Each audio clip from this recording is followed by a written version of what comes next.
Hi, I'm Scott Blakely with Blakely Bassoon Studios and Lil Ass Kicker's Bassoon Reads, and welcome to my walkthrough of the second movement of Mozart's Bassoon Concerto. Specifically, we'll be looking at the 7th through 19th measures as requested on the California All-State Band auditions. Even more specifically, the Arthur Weisberg edition. Now this happens to be by far my favorite movement of the Mozart Bassoon Concerto. I've also heard a lot of people speculate that this was Mozart's favorite movement, as he uses the main melody of this in a lot of other of his works. Most notably perhaps in the aria Porgy Amor from Marriage of Figaro. But I'm not sure if we can actually take inspiration from Porgy Amor.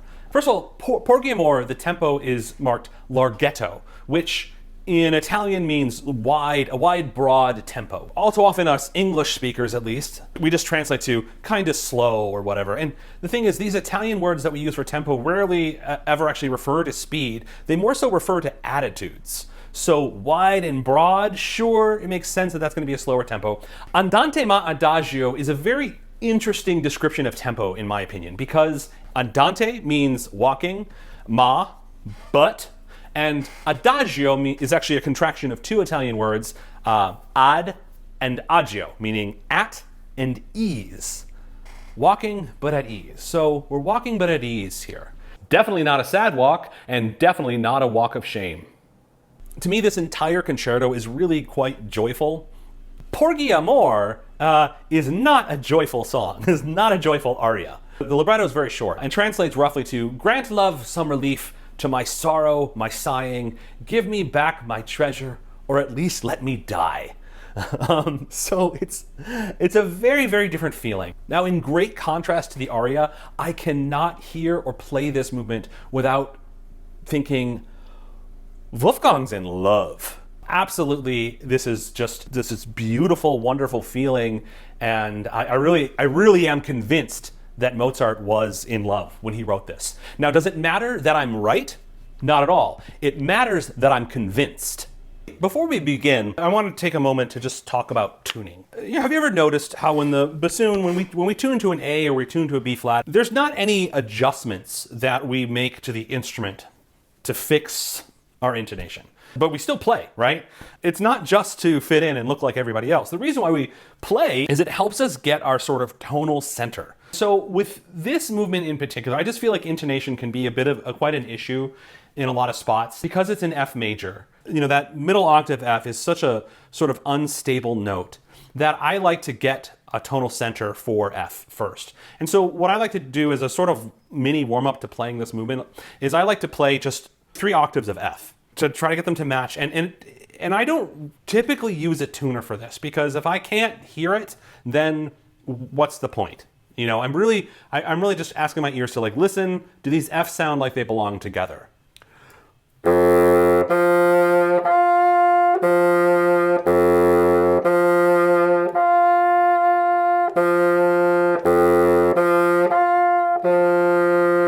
There's going to be a few moments later on where I think having done that is important. And so, okay, now let us begin. We come in on measure 7. And, you know, I don't really think specifically of the aria Porgy Amor, but I do think of this somewhat as an aria, of singing it. And it's such a beautiful, delicate entrance that I really want to have like just the perfect start of that first note. And what I think is really helpful for practicing this, and in fact, when I was a lot younger, I always liked to start this with a breath attack. I didn't use any tongue on the first note. I think it's fine to use the tongue. I think you can actually add a little bit of clarity. But to really make sure we have a good support, it can be really helpful to practice starting this concerto with a breath accent.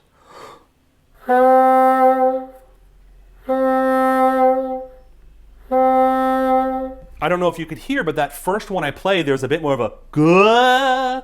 My breath support wasn't really quite there. My embouchure wasn't really quite there to support the note. I needed to do a couple to get the feel of it.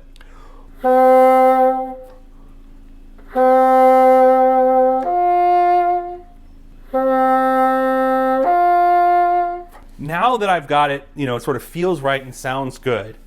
I will add the tongue just to give myself the start just a little bit of clarity. That was too much tongue in my opinion.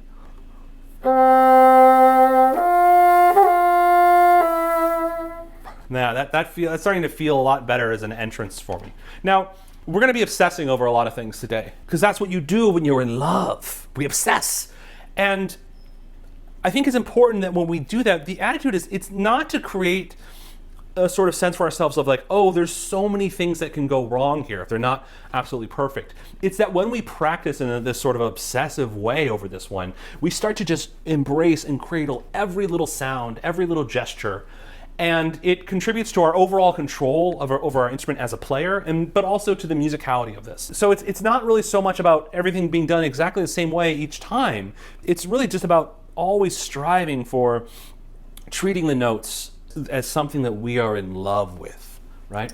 So that first grace note, we do typically tongue grace notes, and I think it's important that the grace note just feels like a little flourish. I mean, remember, grace notes are a type of ornament, so generally I think of ornaments as something that decorate another note. They're not something that should steal the show, and they're not something that necessarily should be hidden either.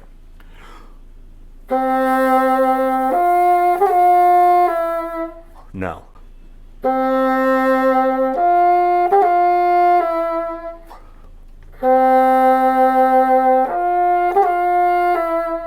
I could play that first measure for an hour, honestly. I really could. Just trying to like make it feel appreciated for how much I really, for how appreciated it is. Moving on, the tempo and meter of this, you see cut time, but I actually think of it as 8 as opposed to a subdivided 4, because the counting is simpler for me to think 1, 4, 5, 6, 8, 1, 2, 4, 5, and 6, 8, 1, and 2, I'm in love.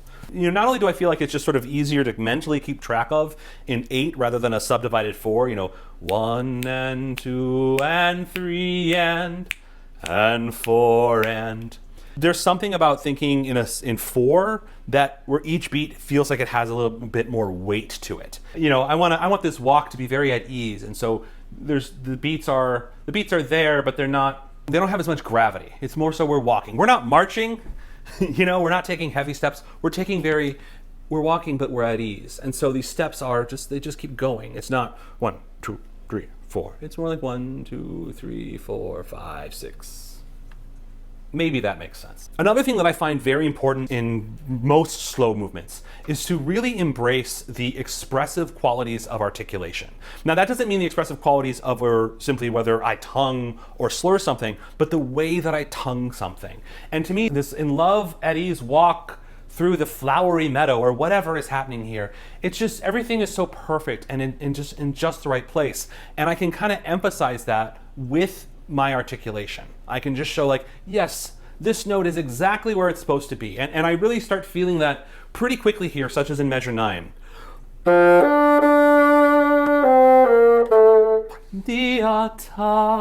This one here and right here. That the tongue really makes me say, this is where this goes. It's perfect. It's perfect. Oh, what a perfect, beautiful face. Or something. I don't know. Another thing about measure 9 with the 30-second notes. I mentioned in my last video that the original manuscript of this concerto it's lost. I mentioned having found what is believed to be the very first edition of this concerto. I'm going to put a link for that in the description so you can check it out. So I got another bone to pick with Arthur Weisberg here, because he slurs every group of 30-second notes together. And in this first edition, as well as several other editions that I've seen of this concerto, that's not the case. What is actually done is the first 4 30-second notes are slurred together. Then there's a new slur for the last 8 30-second notes. And to me, the difference between those groupings is pretty meaningful. I think there's a pretty big difference between and as I've been looking more closely, it appears that the first grouping might actually be 1 and 3.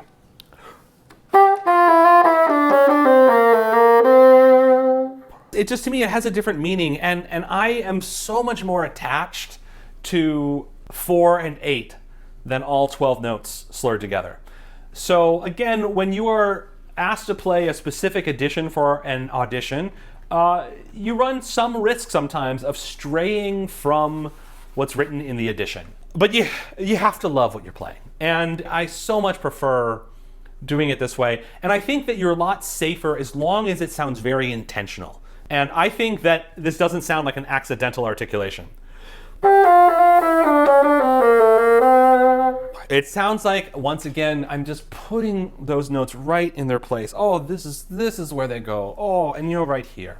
In measure 9, another thing that Arthur Weisberg does that's not in the first edition or in a lot of editions is he puts a piano there. And I think the guy just must experience love differently than I do, because this doesn't feel, to me, it feels very counterintuitive. Why would I want to pull back on that beautiful cascade of notes? I probably want to get my reed wet for that, but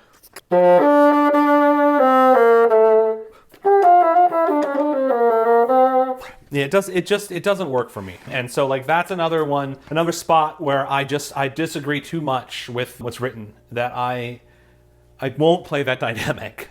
One thing I think is really important, though, is that if you make a decision that you don't like a dynamic and you're not going to play it, to really be aware of it, and cross it out is honestly the smart thing to do, because you never want to get in the habit of ignoring dynamics, but choosing different dynamics is very different than ignoring dynamics, especially if they are written, 150 years later.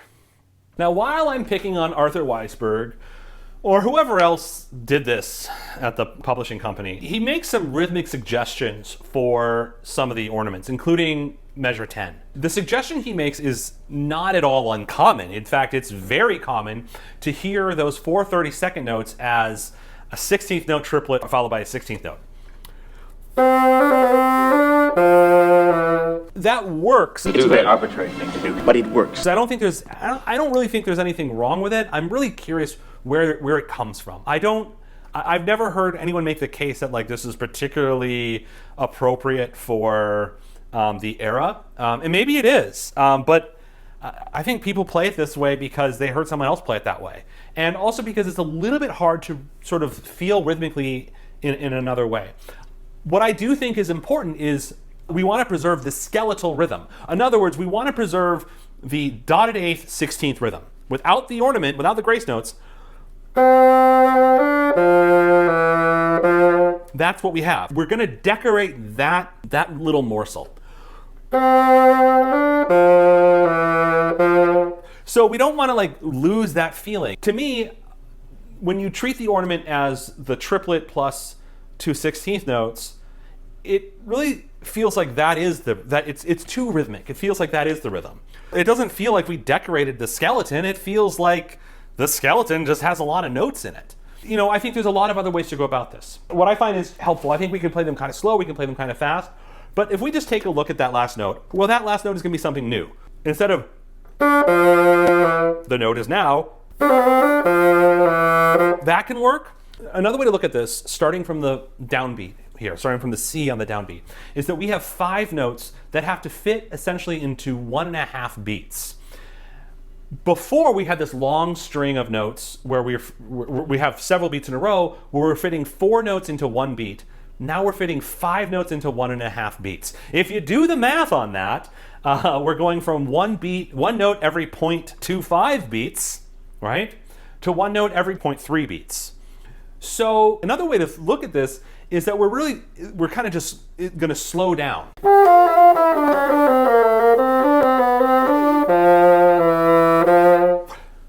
Okay, so measure 11. This is actually one of the spots where I mentioned, when I talked about tuning the Fs earlier. It's at this big giant leap.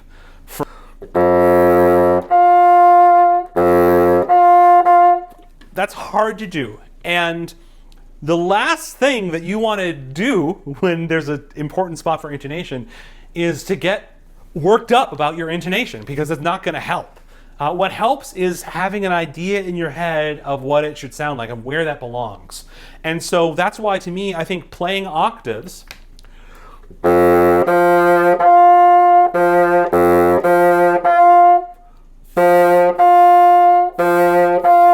I'll bet some of you, if you use your tuners, you'll find that I may be less than perfect. But honestly, right now I'm playing, I'm essentially trying to play as best as my ear can hear. And that's all we can hope for when it comes to intonation, is to please our own ears. If we start to worry about pleasing other people's ears or pleasing the machine, we're done for. We're done for. Once you play like a machine, it's easier to replace you with a machine. And we stop enjoying our playing. We stop feeling the love. And so what I think is really helpful is just to practice tuning the Fs. Again, somewhat out of context. So then when we start playing that measure,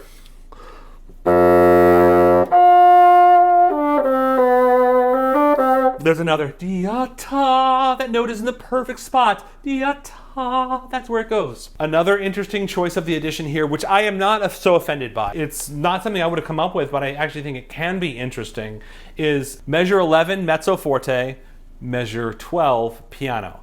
I do think it's interesting. We can do that.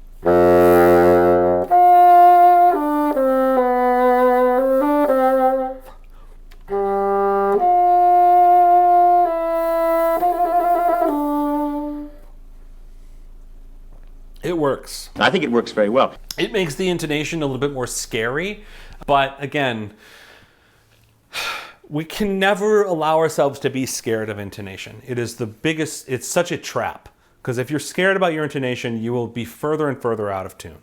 I would rather be out of tune than not having fun anymore. I would rather hear someone else play out of tune than sense that they're not having fun or not feel the love. Measure 13. It's a fun measure. I like this measure.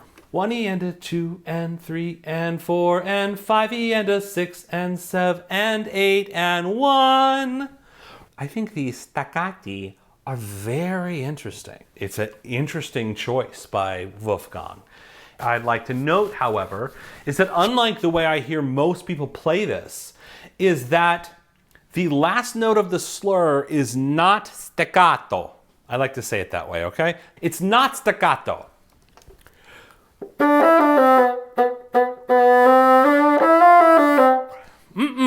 Why? Why? I do not believe it's a stylistic thing. Even if it is, a lot of classical music we kind of play lightly and you might have a little bit of lift at the end of slurs. I think in this case, it's more interesting to not do that there because the actual notes marked staccato are too interesting to make anything around it like kind of staccato.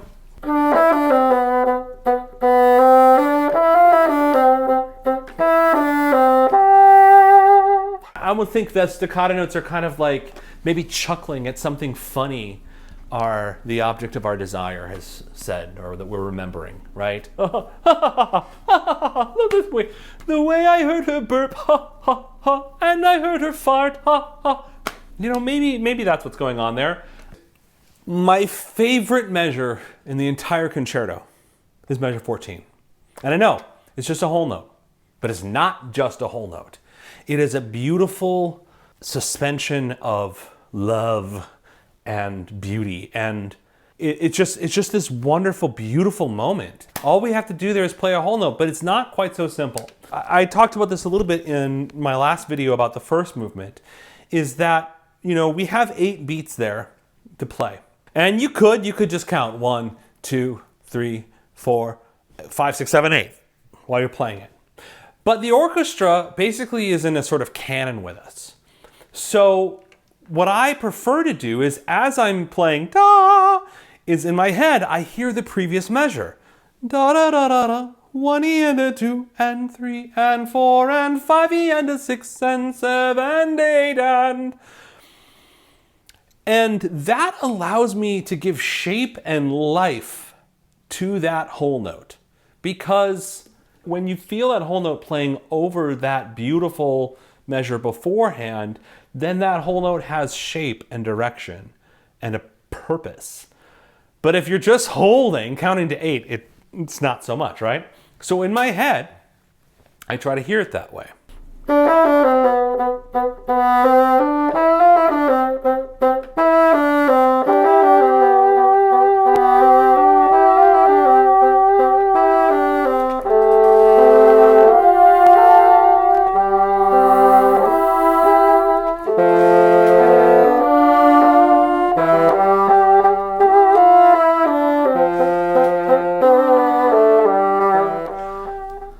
It's my favorite measure. In the entire concerto, my favorite measure is measure 14.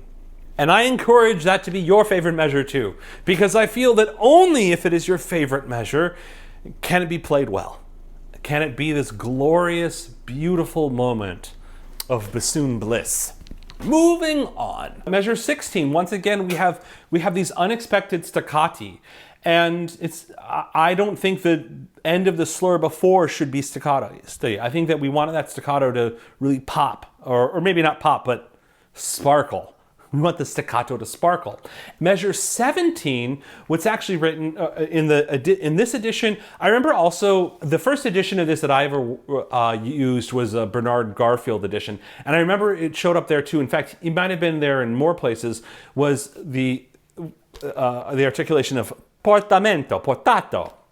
But again, it's not in Mozart's edition. Not Mozart's edition, just the first edition, which was published around 1805. It's not portamento, it's staccato. And portato and staccato, portato, staccato, they're very different things. I get it. I think that, making sense of the staccati is a challenge, and it seems like a sensible way to make use of the staccati if you don't want to be disruptive, and it's just sort of like, God, why would Mozart do that? Let's just normalize it. I just feel like it's not supposed to be so normal. I think it's supposed to be a moment. He's doing it over these repeated notes. Like, if there's any spot where it's going to be staccato, that's what's so curious about it, is I don't want to shy away from it, and I don't want to shy away from the sort of oddness here, I don't want to be ashamed. I want to be in love. I want to declare my love to the world. And even if things are a little kooky or whatever, so be it. Speaking of being in love, come here, sweetie. I just want to hug someone. I want a hug too.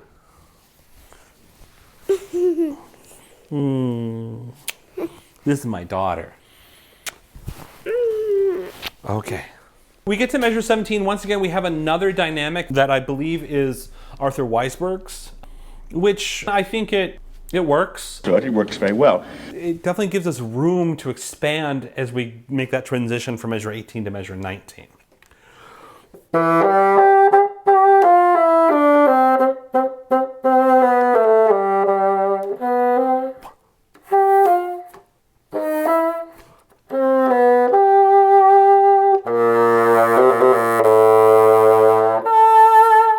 Measure 18, by the way, this is another good spot for practicing with those breath attacks. I'm actually feeling a little self-conscious as I play it today. Wasn't feeling that way yesterday when the camera wasn't on, but these. Those are all breath attacks right now. They're not quite as clear as I'd like them to be, but in working on the Maz breath attacks, it sort of gets me to really be ready and know what to expect with my air support and everything, because I should have the same support as I would if a breath attack, especially if I want to make this nice, delicate piano. You might ultimately decide that you actually want to use breath attacks there. I think that's appropriate, but unnecessary. And I guess I think that maybe the added clarity of using tongue there, to me, fits more with my viewing of this as about everything being exactly in the right place. So if we're tonguing, it's a little bit more clear. Another thing about the breath attacks is I think also is that it helps you figure out whether you actually have a good reed or not. A good reed will respond well to breath attack, and it's going to be a lot harder on a mediocre or worse reed. I want to be fair to Arthur, like, hey man, like we're all feeling the love here. I'm sorry if I was harsh in the Weisberg vibes earlier. I like the slur. I don't think he's the first one to put the slur there, but I like the slur in measure 13. Measure 19 from the G to G. I think it's actually kind of interesting because we have, we're articulating.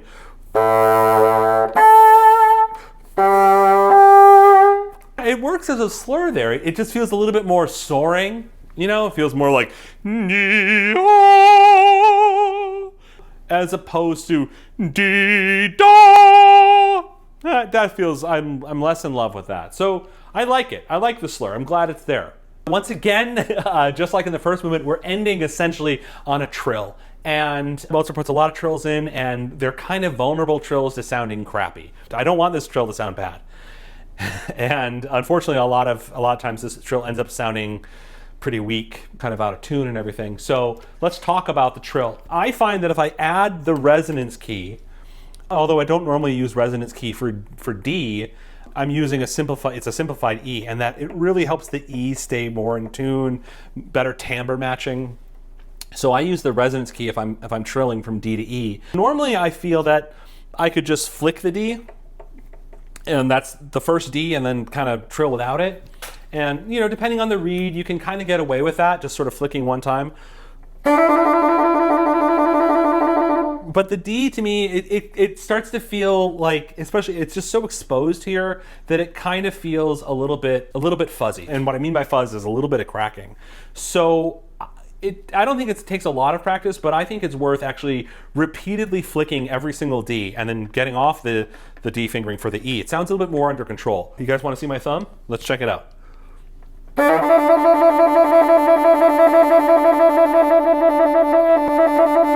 Luckily it doesn't have to be terribly fast there. So it's sort of like not entirely a trill fingering, but we're keeping the resonance key down because that really makes the E sound better. Now, the thing that I actually think requires the most practice is that then when we transition to the grace notes, the C, D, C, right, is we got to get off that resonance key. Otherwise, that's going to make the C sound really weird. And the tricky part is we'll have a slightly different D because we're no longer using the resonance key. That's what I find actually requires a lot of practice, is getting rid of the resonance key for the resolution there. And with something like this, again, it's hard to count while trilling, and this needs to get really comfortable in the hand. So I think practicing it completely free of counting, just do a nice long trill and then do your next two notes. Don't kid yourself that you're playing in time or anything, but work on that just to get comfortable with it. Let it be in the hand a little bit better. I've been working on this a little bit, so it's feeling pretty comfortable for me at this point. But I'm trying to remember when it wasn't comfortable, and like what I would do is actually add a little bit of a pause before I transition from the trill to the C, D, C. I don't really bother flicking the C there. It's just a rare spot where I give myself a break, just because the diminuendo here, I'm a little less offended by it than the one in the first movement. I'm very anti-diminuendo at the end of phrases. I'm a little less offended to it because I think it makes sense, again, to have that sort of softening, but I don't want it to be quiet. I don't want to get swallowed up by the orchestra as I'm finishing this beautiful phrase. I like to turn to my good friend etymology and try to find like more meaning behind these words. Piano is thought it comes from a Latin word, planus, which means flat or smooth. It later started to kind of mean soft, and then piano became to mean soft or quiet. Take that what you will there, but I don't want to get too quiet there.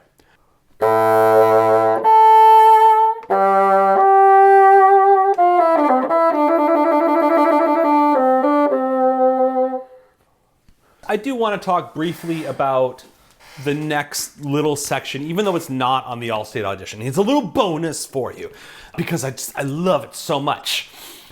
It's easy to think here that we've fallen out of love, and you could. This is your interpretation. Things turn a little dark here.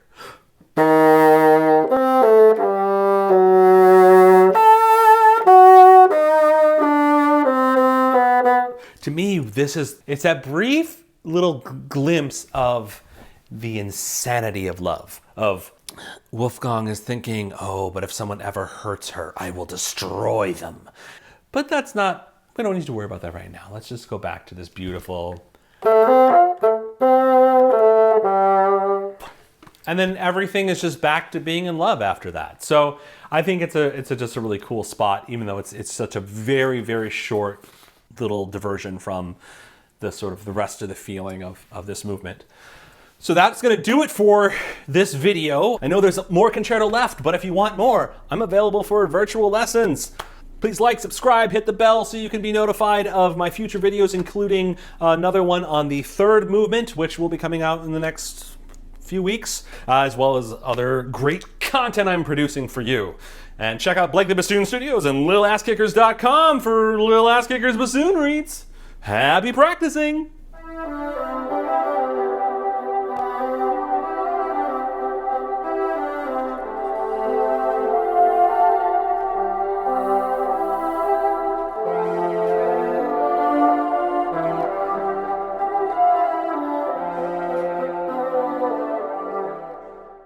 Speaking of being in love,